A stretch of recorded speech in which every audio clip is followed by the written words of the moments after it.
Another concept I want to introduce you to is called the Panoptic Gaze. This comes from a French philosopher called Michel Foucault. I certainly have not been endowed with the intellect to understand Michel Foucault, so I'll give you the Cliff Notes version of this concept.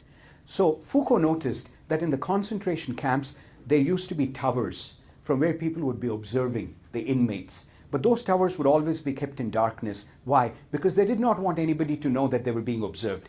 So the prisoners would have to be on good behavior because they didn't want to get risk, right? If they're misbehaving, the chamber is in darkness, so there might be a security guard watching them, or there may not be.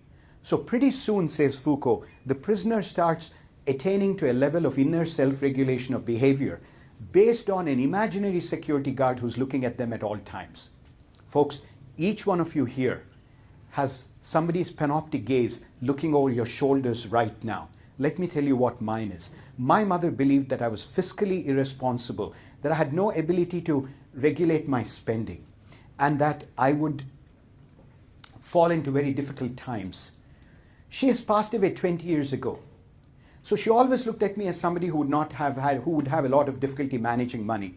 She's passed away 20 years ago. But if I go to a restaurant and I run up a check for $75 or $100 over dinner, excuse me, guess what happens? The waiter or waitress brings the check, but right above the waiter or waitress is my mother's eyes looking at me saying, "You're a college professor. You shouldn't have spent $100 on dinner. You should have gone to Chipotle for dinner." Sorry. That's the panoptic gaze. It's the idea that your primary caregivers have looked at you with certain gaze and eyes. Eyes that have projected hopes into you and eyes that have projected fears into you. I have a best friend who's working towards her PhD in nursing.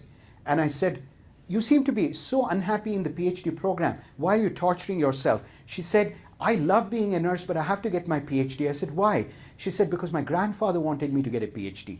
I said, "Where's your grandfather now?" "He's passed away 20 years ago." This is the effect of the panoptic gaze. We are trying to satisfy the gaze of people who are no longer with us. Folks, wake up.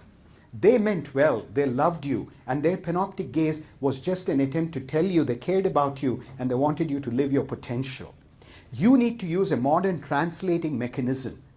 Like if you read the Bible, would you agree that you have to translate it to modern times? Anything that was done in a certain era needs a device called a translator to make it applicable.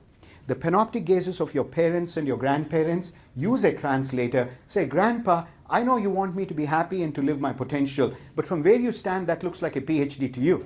But from where I stand, it looks like just being a nurse and not getting my PhD."